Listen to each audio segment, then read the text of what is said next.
Welcome to the Non-Essential Podcast. I'm Steve Gibson. I'm Ben Matlock. And we're back with your minute-by-minute election coverage. Yeah, we're not turning this thing off until we have an answer. Oh, God, that would... 2 weeks, buckle up. Tell Tara to order some pizza for you, because we're not moving from these chairs. I got a bucket by my side for anything I might need. It's my favorite kind of like content's always like the extremely topical, won't be relevant if somebody listens to this in 6 months. But that's what's great about this. Election coverage is actually going to be relevant at least until February. Yeah. Because no matter what happens, like people are going to fucking bitch and moan all the way to February about however these counts turn out. But yeah, my approach to it, I'm lucky because I'm the kind of person that can do this. But I used it as the excuse, but I kind of wanted to anyway. But I uninstalled Twitter and Facebook from my phone. So like when I'm just sitting around at home after work, I can't just like keep doing that thing where you pull your phone out and keep looking at it every 30 seconds. It's very adult of you. I respect it. But I also refuse to turn the TV on to like anything that's showing anything that's not like cartoons or sports. Yeah. So like I haven't been sitting here watching like the minute by minute. And it's my wife Tara, she'll keep it on like her tablet at work and this and that. And it's like, my point is whatever they're saying, especially yesterday, the day after the vote, like you wake up or you stay up like a lot of people did. And I get it. It's hard not to fret about it. But whatever you hear at like 9 a.m. yesterday was going to be moot by like noon, which was going to be moot by like 2. Like there's no reason to sit and like put myself through that. Well, it's something that like I kind of get, because even I had heard enough people in the know to like talk about how they're going to count ballots this year. And I do kind of think like, you know, election night Twitter was, I mean, unless you were like a MAGA fucking shithead, like Twitter was just doom and gloom and like, oh my god, this sucks.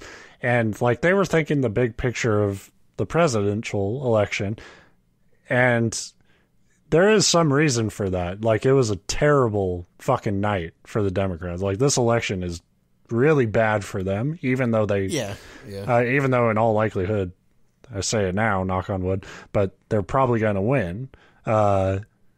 But even I was like, I heard enough people say, like, don't fucking freak out about this is going to be a longer election than people are used to, because the way states count the ballots, you know, some states count the day of ballots first, and then they move on to the mail-in ballots. The mail-in ballots are always heavily Democrat. They're going to be even more so this year because Trump spent the last 3 months telling his supporters to not mail their ballots in. Right, exactly. And so, like, all the ballots that are needed to be counted now are primarily the mail-in ones. But that takes a long time. And but it's also going to be... I think that was kind of my thing, is I knew... You knew, and even once they have all the final counts in, it's not going to be the end of it, because however this thing shakes out, the losing side is going to piss and moan, yeah, right. Unless a couple of big states swing, because then it's like, you know, where we're sitting at right now, it's kind of, you know, it'll be a week, it'll be Tuesday when people hear this, so we'll know how it pans out. But if what's left of Pennsylvania flips to Biden, and Biden holds on to Nevada and Arizona, then it's like Trump can bitch and moan all he wants, but it's like there's no litigation in the world that's going to make up for the fact that you lost all those states.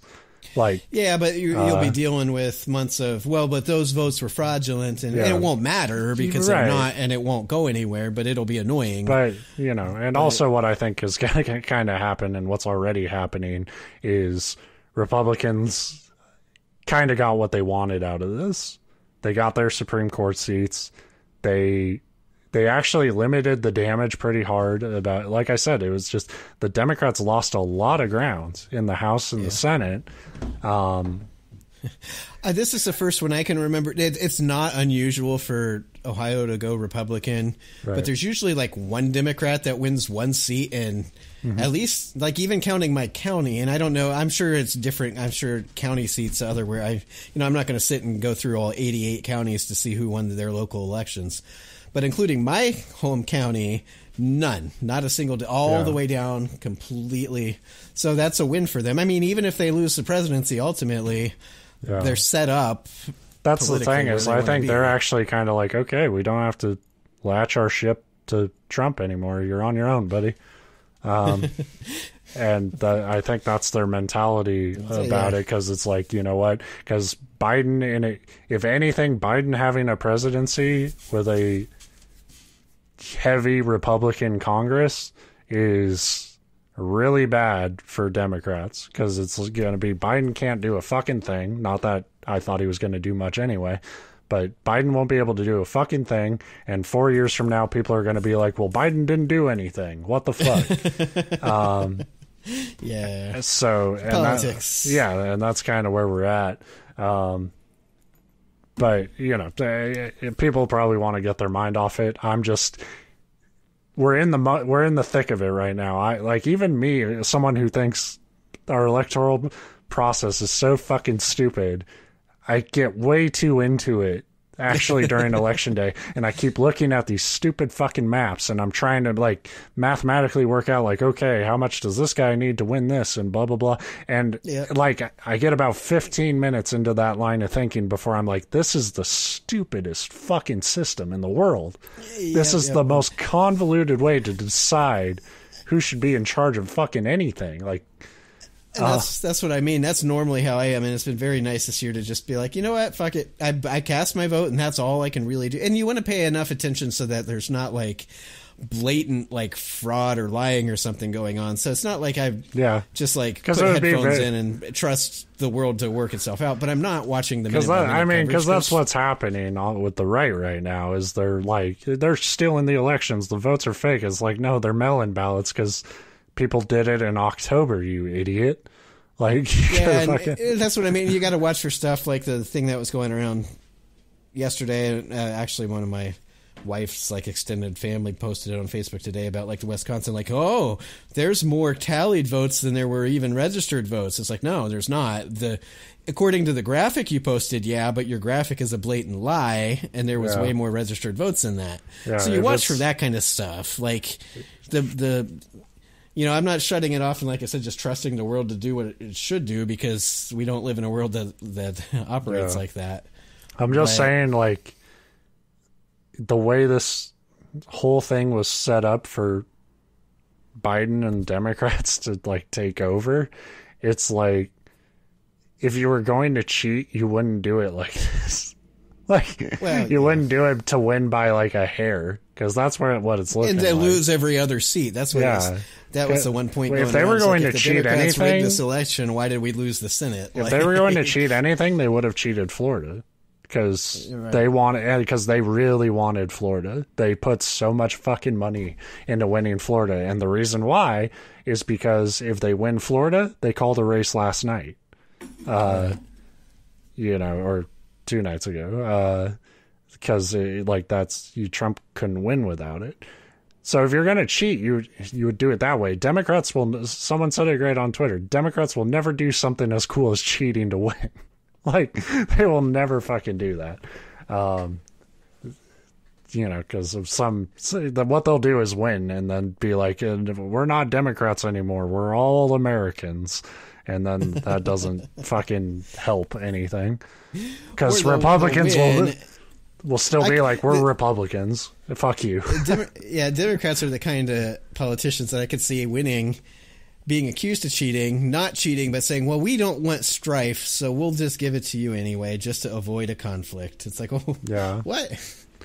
But anyway. So that's a political podcast. Sorry.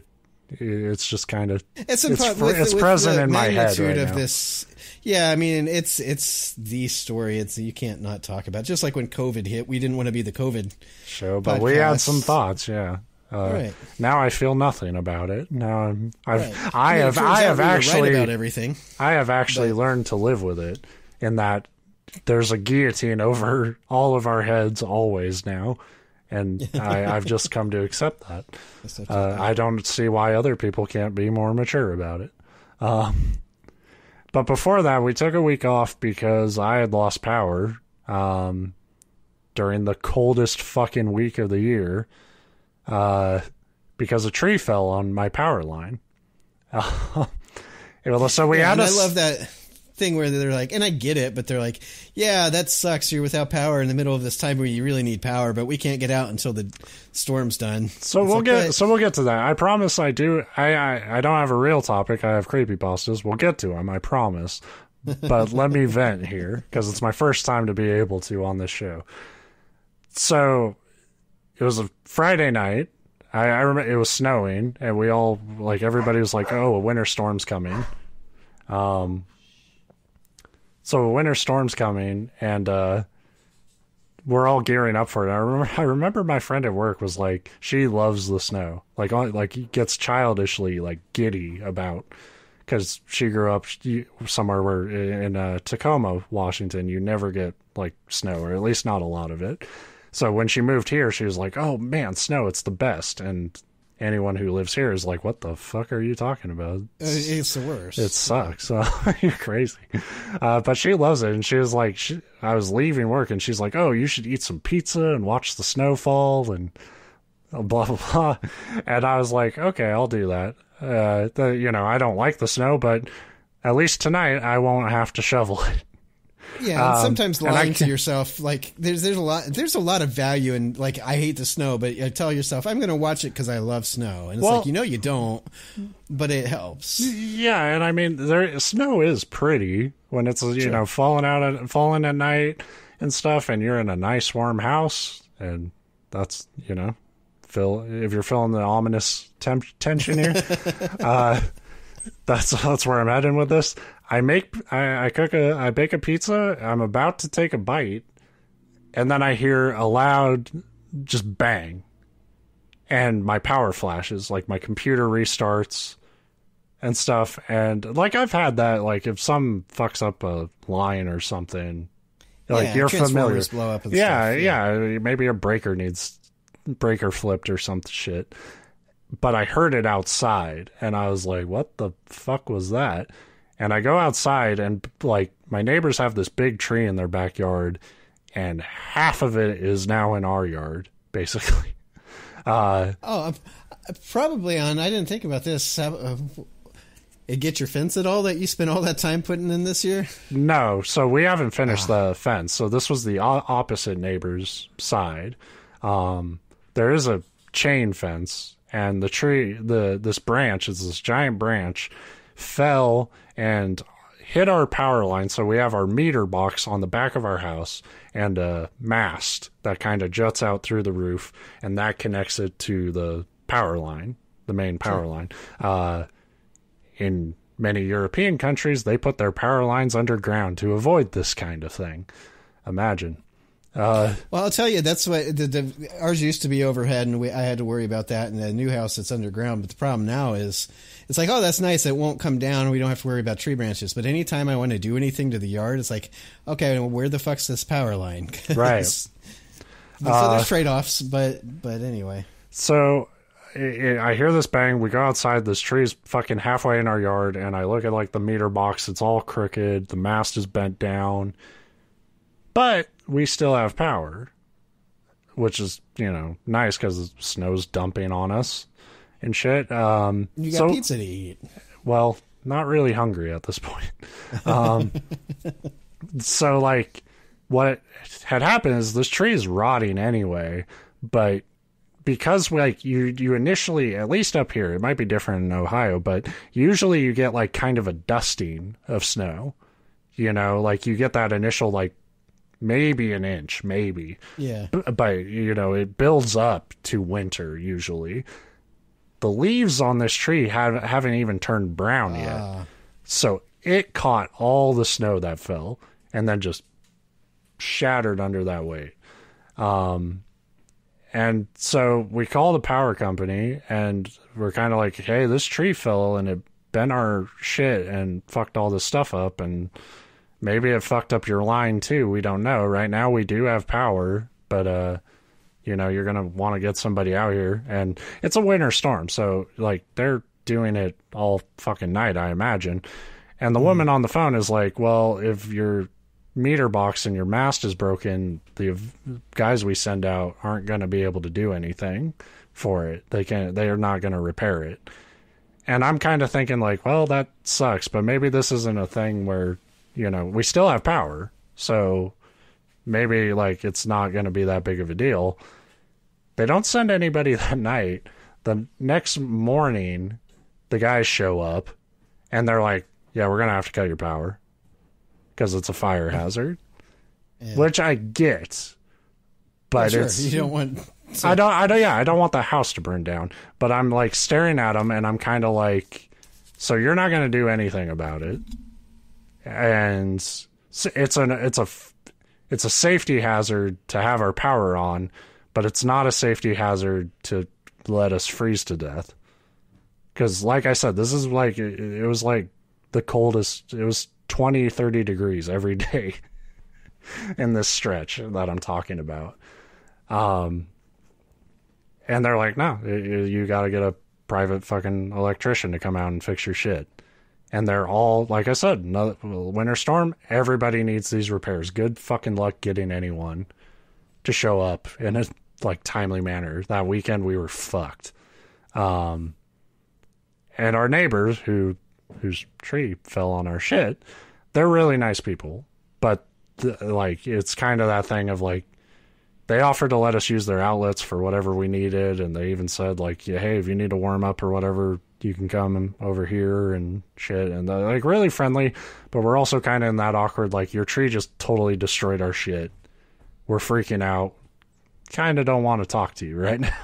Right. Well, yeah, and that's what, you know, people that don't know, I've worked in insurance for way too long.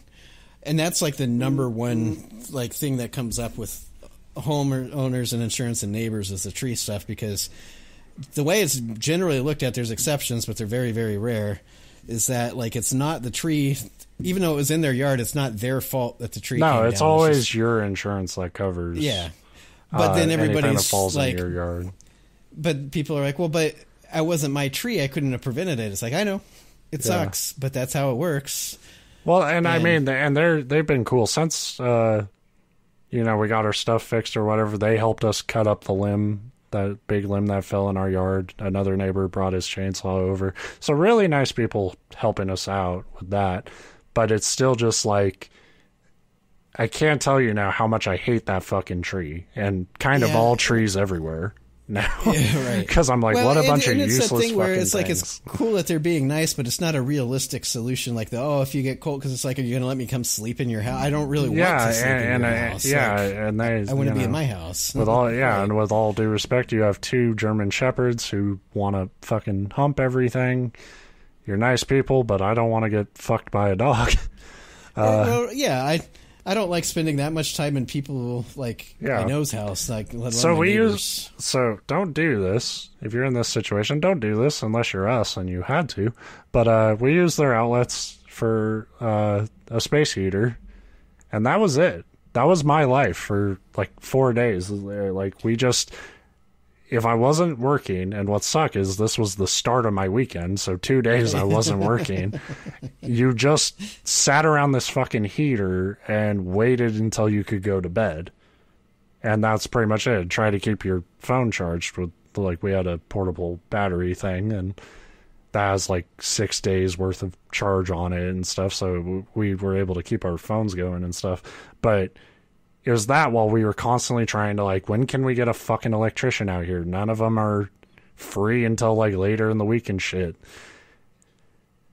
So we eventually get one lined up. The guy's going to show up on Monday. They were going to try to get there Sunday, but they couldn't do it. So we're like, shit. Well, the insurance actually is pretty cool. They when this shit happens, if you have good insurance, they cover a lot of your stuff. Any food you have to buy, if you have to stay in a hotel, the car we used was in the shop, so we had to rent a car. We were able to get that covered under it because we weren't planning to go anywhere for the weekend. So, before this, we didn't need a fucking car. But we were like, okay, well, we have animals. That was the big thing. If it was another situation, we would have just fucked off to a hotel. But we have pets. We have 2 dogs, 2 cats. Can't leave them in an ice box, and no hotel on the planet is that pet friendly to bring our fucking zoo to their world. Menagerie, yes. Yeah. So we go to a hotel. It's not some fucking 5-star thing. It's not Motel 6, but it's not much better. It's called Quality Inn, and I don't know if they have them where you are. Yeah. The woman tells us we don't serve locals. Like, we booked our room, and then they're like, we don't serve locals. And I'm like, we're just sort of like, what? I've never heard of that. And I'm so glad when I tell people this story. I'm glad you responded the same way, because hotel people will be like, oh yeah, I've heard of that. Like, really understanding. Everyone else is like, what the fuck does that mean? Yeah, I've never once heard of that. Like, yeah. Like, the only thing that I could imagine is a hotel trying to, like, cut out, like, people just going there to have, like, an affair for, like, a couple hours or something, which, A, I don't see why they'd care. It's none of their business and they get money anyway. But B, this is clearly not that situation anyway. Like, yeah, it was like, and we were clear with them. It's like, we really just, there was a winter storm. That's the thing. Like, there's, like, a situation where people don't have power. We're paying you. We literally just want to use your shower, clean up, get some hot water, warm up, and just, recoup. We weren't going to stay the night or anything. Like, we were going to be in and out. It was going to be the easiest money they could have made. And it's insurance, so it's guaranteed payment. Yeah, you're absolutely going to get, like, paid for it. And she was like, this woman was like, well, it slowed our business down, but it just gives us a higher quality of customer. Which is, like, the most, I guess, insulting. So the other situation I see them cutting down on is people, like, renting a room just to, like, throw a party or something. But again, this clearly isn't that situation. This was about, like, people using the room for, like, domestic disputes, like trying to get away from people, which is like, call the cops. Like, if you're fucking that word, if something happens. And also, that's pretty fucking shitty. Like, well, yeah. When people need us because they're in danger or need an escape, it sometimes puts us out. So fuck them. Yeah, well, they're trying to avoid dramatic incidences, but I was like, there's nothing more dramatic than this policy, which is basically telling people to their face that we need to keep the riffraff like you out of our shitty goddamn. Not only that, but quality the riffraff indoors. Like you, the locals, the very community that we're in, and trying to make money. Then why have a hotel here?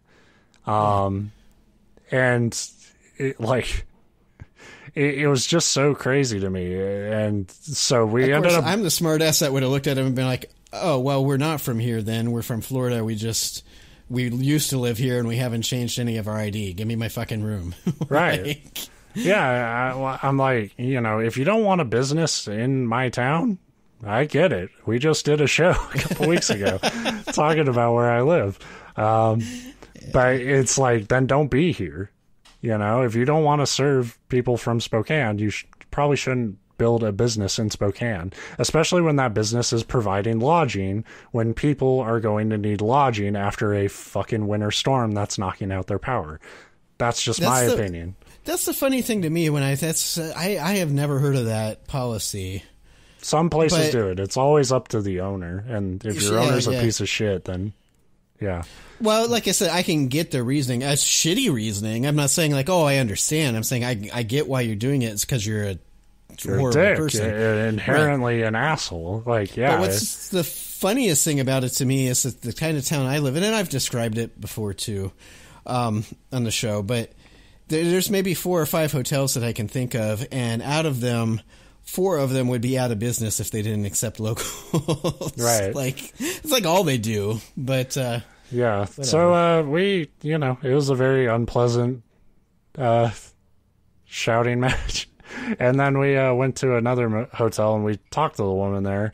And she was, like I said, she was in the business, so she was really nice. But she was like, yeah, I've heard about those policies before, and they do it for this and this. And she's like, well, hotels will do it for a drug deal or something to prevent like drug deals going on. And I don't know why I suddenly, anytime somebody mentions drug deals, I try to turn myself into the authority on how drug deals work. You're like, well, actually, woman, they do them in the parking lot. They don't need the room. Yeah, that's what I said. But I was like, and if the drug deal is big enough, where I work, there's drug deals in the parking lot constantly. That's how it's all done. But I was like, if it's big enough to justify a hotel room, they're not going to do it locally. Like, if they're doing that mafia setup of sliding a briefcase in a hotel room, like, they're going to do it out of town. The second part of that is if it's that big of a drug deal, it's between big enough players that they're not fucking doing it at Quality Inn. Yeah. They're going they're going to some place with a ritzy bar. Yeah. And yeah, for sure. So this place is cool. And they're like, yeah, even if we did have a policy like that, we wouldn't do that to people in a snowstorm and shit. Like, well, right. Like, again, it's clear that I hate these places that act like, well, it's a black and white policy, screw you. It's like, use some discretion here. Like, right. So we get the room. I watch, I get a little bit of Sunday football. Just get to watch Tom Brady continue to not be old, even though he's old. And then, we're kind of hoping like, okay, Monday the electrician will come and fix it, and then maybe we can get our power company back on to turn us back on, and hopefully Tuesday night we'll be good to go.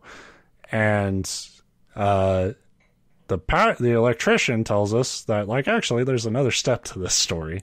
They have to repair it. The city has to come out and approve it, and then the power company can come and turn our shit back on. So Monday rules. If you think like waiting for an electrician sucks, waiting for the city to come approve something, that's right. So we're just dreading that. We're like, fuck, dude. Like, it's cold. Like, we just want power.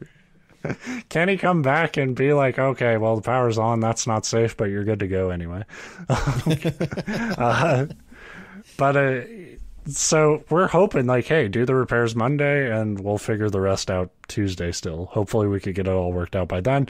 Monday, the electrician shows up. He doesn't have any of his shit. And I'm like, I don't talk to him directly, but I'm kind of like clenching my fists like, what the fuck are you doing here then?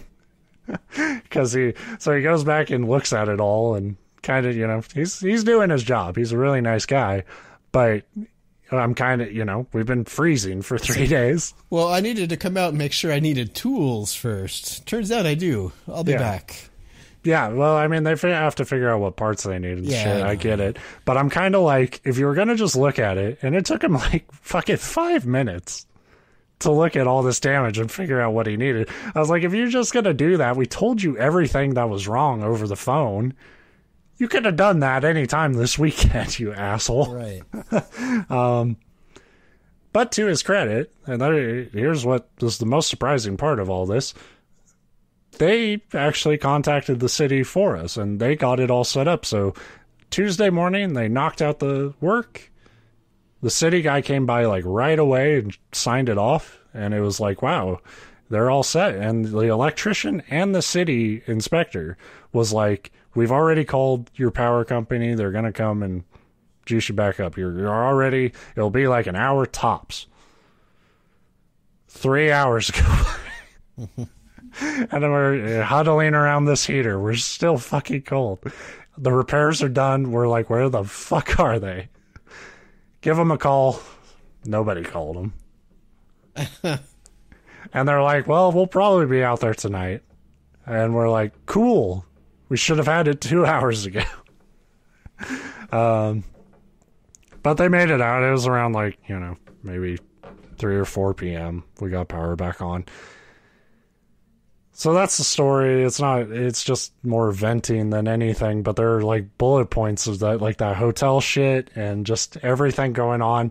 After all that was said and done, we still could have done a show, but I did not give a shit at that point. Yeah, I kind of figured it was a mixture of like didn't care, and you really didn't have time to prepare. You would have been rushing. I could have done what I'm doing today. Yeah. And then after this week, it was all election shit, so I didn't really have time to, I was following that mostly, and like it got pretty busy at work, so I've only had like, one real day off, which was yesterday, in like the last 2 weeks, since I don't count that weekend where I'm freezing my ass off around a heater. I know, the same shit happened to you, and you took some vacation time and took your birthday week off. It's like anytime you get time off, something fucks it up. Yeah, I've kind of just accepted that I need to be doing something, otherwise the world won't let me be. Well, and I said it back then too. That's kind of how I got to the point I am, where everybody's like, "You never take vacation." It's like, why? Something always makes it awful. Right. Like, at least when I'm in a rut, I can't see the sun, so I don't know what I'm missing. Right. So yeah, sorry we didn't really tweet or anything about it, but we probably should have, about why there was not a show going up this week. But that's why. But we helped. We spread the gap by me being an idiot the week before and thinking I posted the show and didn't until like Thursday or Friday. Yeah. But whatever. But so that's a half an hour. That's an episode there. Just we can do Ben's true stories. Thanks for showing up. We'll talk to you next week. But I do have a creepypasta here, and apparently people really like this one. I was just reading the comments, and everybody was like, "Mwah, 10 out of 10. Beautiful story." So it feels weird to go from like, I was cold to like, this was a sinister horror. I don't know. Cold is a sinister horror. It's terrible. I like, and we were like traumatized by it. We still kind of are, where it's like, fuck the heating bill, turn this shit up to 75 degrees always, because it's just like, if it's anything lower than that, we feel cold now. Like that shit doesn't make you tougher or a more patient or better person. It just makes you hate a lot more. All right, so this week's story, submitted for the approval of the Midnight Society. This is called "The Thing in the Cavern Depths" by a user named AJW. The reason I am writing this is not one of a confession, nor one of resolution. I do not wish to warn the world, nor shed light upon the terrors I have witnessed. I only want to look into the eyes of what lurks beneath the world and say, I do not fear. Which is, this is pretty long. If that's your goal, you kind of just did it. My name is Michael Gudger, which I love that name. That's what made me pick the story, honestly, is Gudger. Gudger. That's probably the author's actual last name. They're like, oh. God, I hope so. Because I don't know if I like it more that there's somebody actually named Gudger, or like that's a great like fictional character name. The date of my birth is September 4th, 1901. The date of my death is October 1st, 1922. Well, she just fucking spoiled it. Well, now we know exactly when they die. Let the Gudger talk. All right, let him explain himself. How I know this is because this day I will succumb to sleep. This day, the 1st of October, the noose hanging from my bedroom ceiling only confirms this ill thought. No, I am not a depressed man, nor a sick one. My mind is clear and my body is calm. But my day has come. This is what the arachnids whisper into my ear at night. My day has come, my day of reckoning. I have always been a curious man. As a child, I partook many expeditions with my grandfather in the woods near my home in Providence. So this guy's going for a real, like, Lovecraft thing. In fact, I think there's a Lovecraft story that is, like, beat for beat this so far. We built a treehouse as our fortress, and we stayed there every end of the week until the day my grandfather passed away from a cancer in his bones. I still stayed in our treehouse after that, but the nights became darker and the days quieter. I could feel cold winds creeping up against my shoulder in the dark tree. That was when I stopped going, around the age of 13. The feelings of not belonging in a normal society has always plagued me. I've always felt like I belong more in one of nature's reserves instead of some suburban housing. My grandfather felt that as well, a connection to the wild, something that pulled him forward like an arm stretching from the roots of the earth. I think we all get that kind of feeling.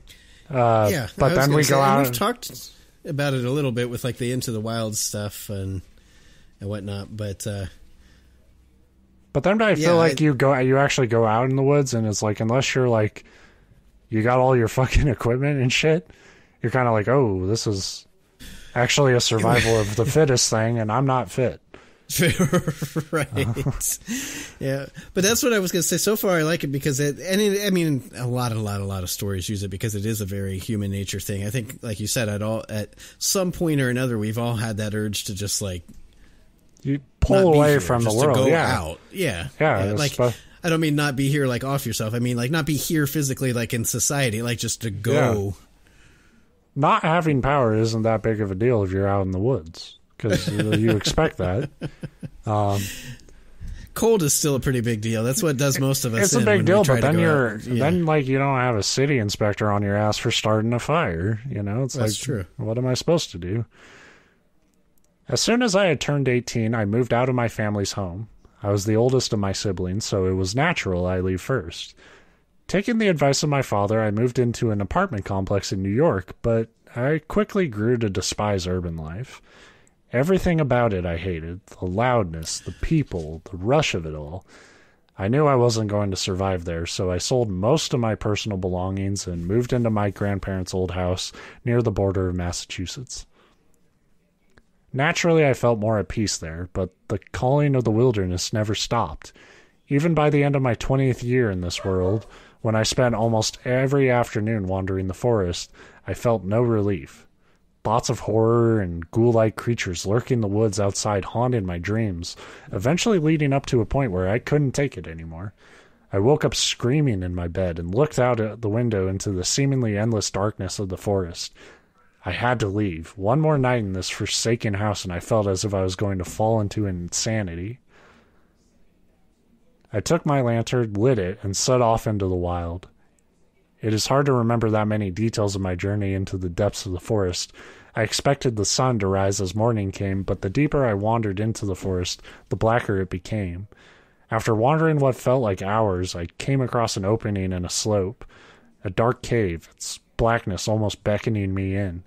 The only sounds now were the hooting of owls from the distance and the water dribbling down the entrance of the caverns. Knowing no fear of the dark at the time, I wandered into the cave, carrying only my lantern with me. The controlled flames illuminated the slimy walls only slightly, and brought only enough light for me not to slip on one of the many wet rocks scattered on the cave floor. So, like, this is weird. Like, this guy's, like, intentionally depriving himself of just, like, going for a fucking nature walk. Well, that's what I think it's interesting. It's like, oh, I couldn't stand being in the city. I needed nature. And then I got nature and I was terrified of it. So I went out into nature. But I had to get out. Went into this cave. I was freaking out. I had to get into that nature. That was freaking me out. A smelly mucus dripped from the ceiling, like water, but with a thicker texture. The sound of insects and mollusks crawling on the walls and floor became more frequent as I creeped deeper into the darkness. The air became heavier and the stench of rotten fish stronger. After a short while, it became hard to even breathe, and the sweat made the clothes stick to my body. My body itched as curiosity killed my senses. I stopped only in my tracks when I reached the edge of a pit. A deep belching sound emerged from the depths of the large hole. It made me shiver, and I felt as if my body could not even move 1 inch. I dropped down on the lukewarm ground, feeling the tiny insects crawling up on my limbs. The lantern, which I had clumsily dropped in my moment of fear, slid down the slimy floor towards the pit, but stopped with a quiet thud against something which blocked the edge. The fire illuminated a dark green, scaly hide covered in a saliva-like substance with an odor which reminded me of rotten crustaceans. Then the most horrifying churning emerged from the weird blocking, and a pair of hideous, bulging, glassy eyes stared right into mine. I could feel my mind shattering as a fleshy growth from the creature's head lit up, revealing a vast, loathsome monster of nightmares. The esoteric being let out another sound, this one higher in pitch and screeching in my ears. The creature took hold of the walls and crawled in an eel-like way towards me. My fight or flight instinct activated, and I turned around and ran. I love, like, when people say flight or flight activated. Yeah, it's like... I turned on bitch mode and flew. What I've been impressed with so far, and this could change in the next sentence or not, but he turned and flat. But he described this as a mossy, slimy, whatever. I would have instantly slipped and like the monster wouldn't get me. I'd slip and hit my head and die, and the monster would just be like, "What the fuck? I was just trying to say hi." It'd be like, I was just trying to get a whiff of you. I'm weird. An herbivore, you idiot. How many Lovecraft monsters were herbivores? Just sort of. And how fucking dumb we probably looked to them, just being like, "Oh, my mind is shattered because you look different." Ah. I ran and ran and ran more until I could feel the soles of my feet bleeding. I ran until I had slipped on the mucus-covered ground more times than counted. I like it. It's just a Three Stooges bit. Just like, this guy can't run out of a cave. Yeah. And was he barefoot? Like, why are his soles bleeding? Well, it's not, early 1900s. You don't have skate shoes, man. You don't have that kind of padding you need. I emerged out of the cave and slipped on a root that was stretching out of the forest floor. I fell, tumbling down the slope. My body stopped upon a tree, and my vision went black. The next part of my story brings us to the present. I am currently sitting at the writing desk of my old New York apartment. I don't know how I got here, but only that I woke up naked on its cold floor. The apartment has not been taken care of, and I can hear the insects crawling on the boards and the walls. The mucus will not wash off my body. I can hear the sounds from outside my window, the voice of what haunts me every time I close my eyes. I know not how the creatures from within that cave have followed me back here, but I know they are watching me. Any minute now they will break down the door that separates my room from the hallway and take me back there. I know it. I know it. I know it. I know it. I don't know why he has to say it that many times, but the end is near. He's trying to convince himself. Yeah. No, I should hang myself because I know this. The end is near. They are at my door. I can hear the immense scales throbbing against it. It shall not take me. It shall not take me. It shall not take me. Nigh is the time. Everything is dark. I must take the noose. Pray for yourselves. Yeah. What are the chances that it was just Jehovah's Witnesses trying to tell him the good news? What if it was his roommate, Scaly Paws? Scaly Paws. I like that it started out, I'm not depressed. It's like, well... You're a little depressed. Yeah, that's maybe not like the typical You cliche, clearly weren't of sound mind if, like, you have a fucking panic attack that leads you to some fucking weird cave and you're hearing voices and shit.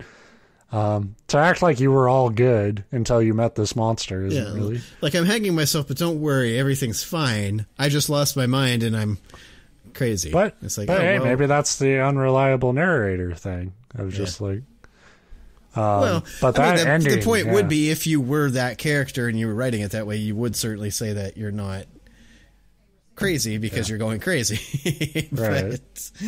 But yeah. But yeah, I'm pretty sure that ending is almost like verbatim a Lovecraft ending. I would have to look up the story, but there's one where like a guy's like, "There's some fish shit after me. I gotta die." Well, that was and I'm not the biggest historian of H.P. Lovecraft. I don't think I've read any of his stuff, but I listened to a couple like the BBC One radio dramatizations of a couple of, and they're fantastic if you can find them. Like usually when the BBC radio does a radio drama for this stuff, and I think it's relatively old too, but they do a fantastic job with it. It was just really a good production. But and the stories were okay. I mean, they're pretty good. You can see how Lovecraft we've talked about it a lot, and I think we're in the kind of the same mindset where like the scariest horror like isn't just like, oh, let's describe all this like terrible stuff this monster has and then the gruesome stuff it's doing. It's like that can play into it, but there's always that like mental component to Lovecraft stuff.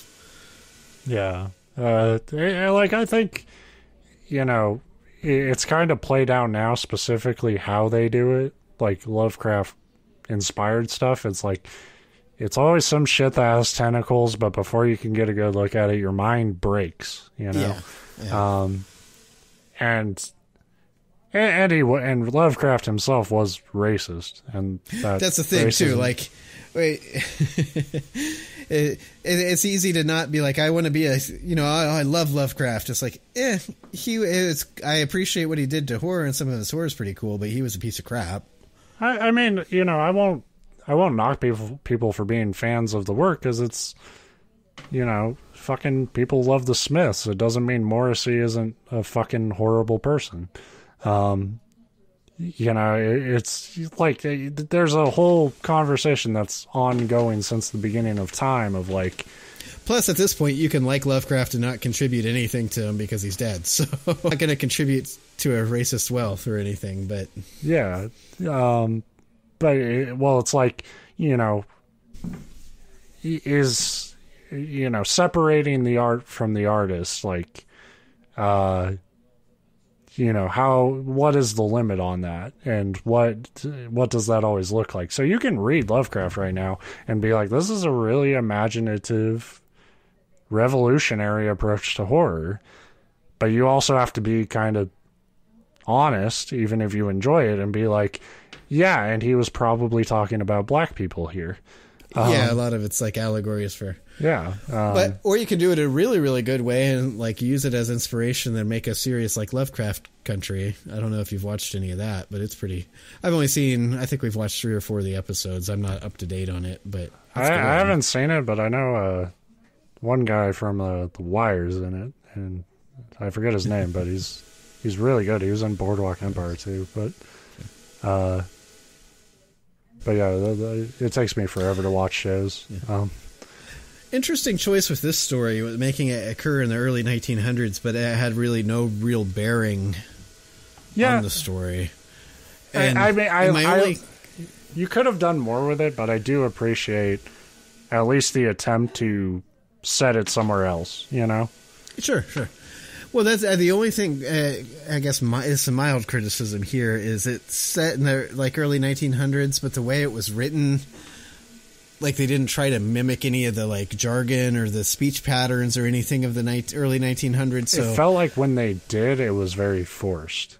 So he would write things like, upon my 20th year on this earth, instead of being like, at 20 years old, which is funny because that's not actually how they talked back then. Like you would sometimes see it, but that is how like characters in stories would like. It wouldn't be that way. That's what I mean. Is like it comes across as a little bit stiff, but it's like you're trying to put things in this sort of grandiose literature form that it's actually just basic information, and you don't have to write it that way. Right. So it was really easy. Like for most of the story, I completely forgot it was supposed to have happened. That's the thing. The olden times. That's the thing. I appreciate the effort because at least the mention means that everything that happens in the story could happen now in 2020. You know, with a 2020 character. But this way, I get to imagine the dude's wearing suspenders the whole time. So that's pretty. And a spiffy hat. Yeah, his good Sunday hat. Yeah, he's probably fucking smoking the entire time he's riding it. The only thing to me it comes across as like he wanted it in a convenient. We do this. I'll point it out because it's me needing to be better about. I assume the author's a he, but it's the author. To me, it came across as just like an easy excuse to explain away like why you didn't have a cell phone or a better flashlight. You know, like this way makes it real convenient that there's not some modern technology to. Sure. But the way the story played out is it really wouldn't have made a difference had they had modern Yeah, you drop your phone on the slimy piece of shit that you found in a cave.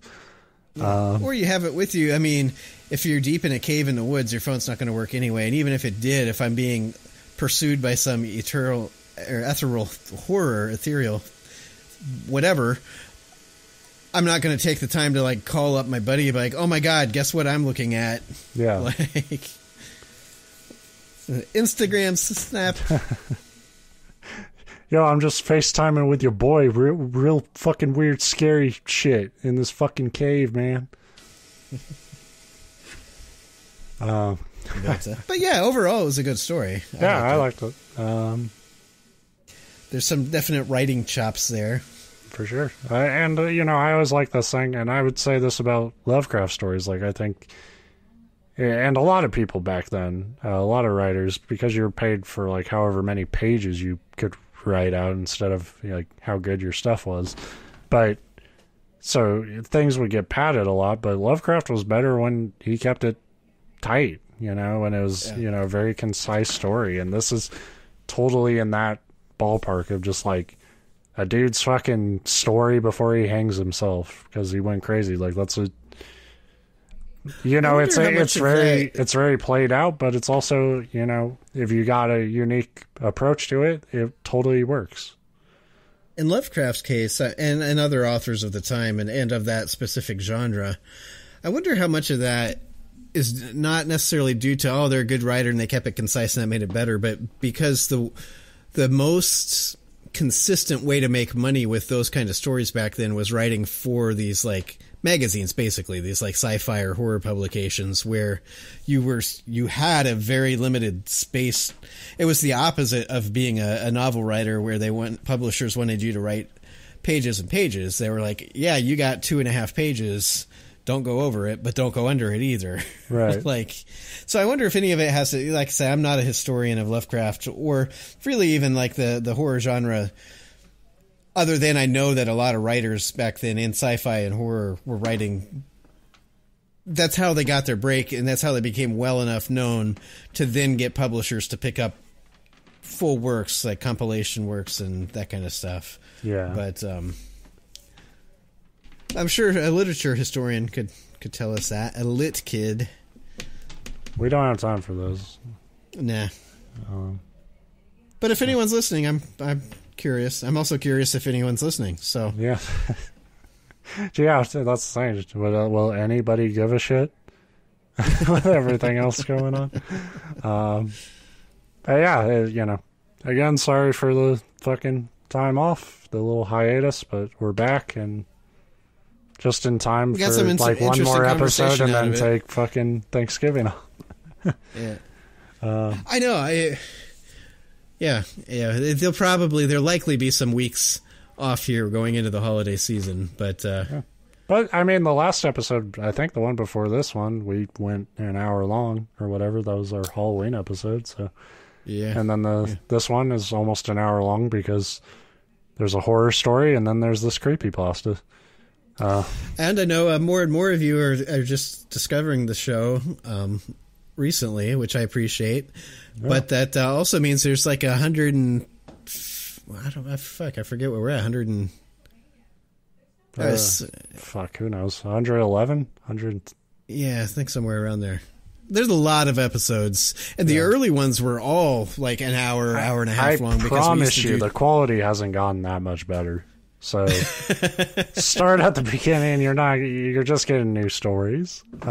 Yeah, like I said, the first what we considered a season, the first 50 episodes are twofers anyway. Yeah. So, but we haven't honed our craft here really. Nah. But yeah, it's good to be back, and we'll do it again. Yeah, I'm glad you didn't freeze to death. Yeah, I'm glad it got wrapped up when it did. I'll just say that. To try to take the positivity out of a unanimously fucking terrible thing. It was only a few days, and it could have been way worse. But yeah. But fuck trees, man. Fucking, if you see them, if your neighbor has them, burn them. Tell your fucking neighbor, come fight me, but I'm burning your tree.